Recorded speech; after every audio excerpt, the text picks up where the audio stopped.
Hello. The fact you're watching me on this means there's been a problem with the internet, probably from my side. I'm sorry about that. Okay, start the clock. Aibon, Vanakkam and Assalamu Alaikum. Greetings from Sri Lanka, a wonderfully diverse country that has some of the most incredible smiles in the world.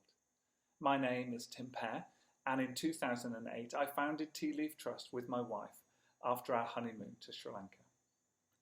On Easter Sunday, homegrown Islamic terrorists detonated 8 bombs, targeting Christians in churches and tourists in hotels.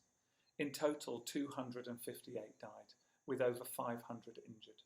In the aftermath, the country's been under curfew whilst multiple attacks have been carried out against mosques and Muslim-owned businesses. The inconvenient truth, however, is that the seeds were sown long ago for the ethnic and religious divisions we're witnessing now. As an example, Tamil, Sinhalese and Muslim children all attend different government schools growing up, meaning that over 70% of Sri Lankan young people don't have a friend outside of their ethnic group. Since the end of the civil war in 2009, Sinhalese Buddhist nationalism has grown and targeted a new minority, Muslims, whilst refusing to reconcile with the Sri Lankan Tamils. Sectarian divides have continued to grow, and the country has experienced new waves of violence. The minority of radical extremists of different ethnic groups have had success in Sri Lanka through indoctrinating young people who lack hope. But there is hope. Young people born into civil war are saying no more. In August 2018, Tea Leaf Trust signed a partnership agreement with a national NGO called Sri Lanka Unites, who approached us based on the success of our work over the last decade.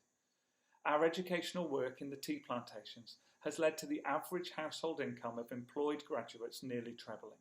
It sees community leaders emerging like Nadarshana, who is a regular on TV promoting the dangers of addiction, or Raj Kumar, now a local politician leading real change, or Vinoth, an Indian Tamil who's broken through cultural barriers to not only gain entry to the Sinhalese-dominated police force, but who now trains Sinhalese police cadets, or Bhuvaneshwaran, who after gaining his scholarship and degree now supports young people to attend our centre. Just 4 of the 1,363 alumni who have helped over 170,000 community members since we opened. Our partnership with Sri Lanka Unites provides the counter-narrative to extremism in 2 main ways. 1, through bringing together young people from every community, ethnicity and religion for conferences and leadership training.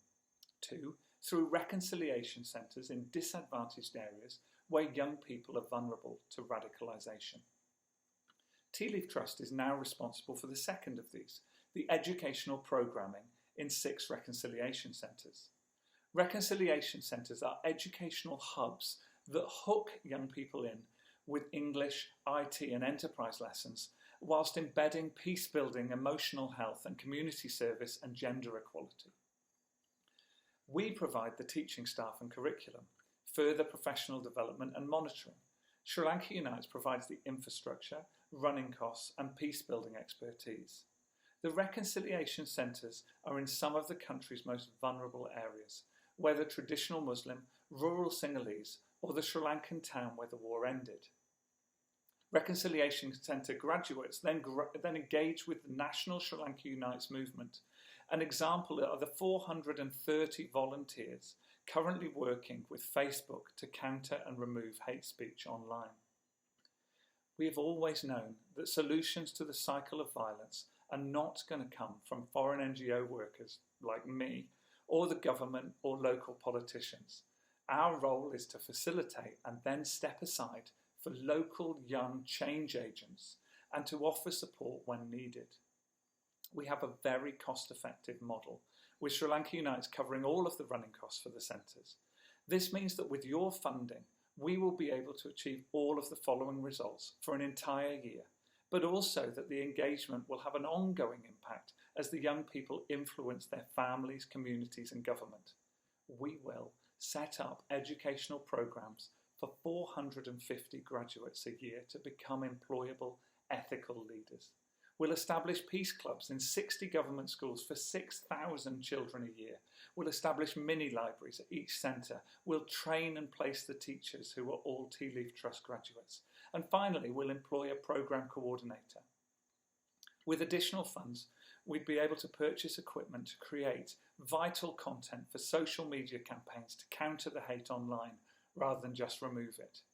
We'd love to hear about anybody interested in volunteering, particularly with skills in peace and reconciliation or social media. Let's think of it like this. If, over the last decade, cultural integration has naturally occurred when Tea Leaf Trust has put the right conditions in place, just think how remarkable the results will be when everything is geared towards peace and reconciliation.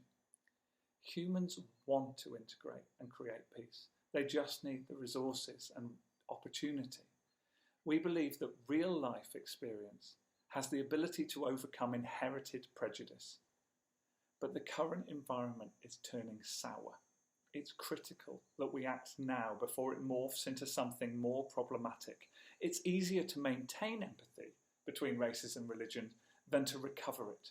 Please help us tonight to provide Sri Lankan young people with the skills and resources they need to lead their country tomorrow in rejecting hatred and embracing peace.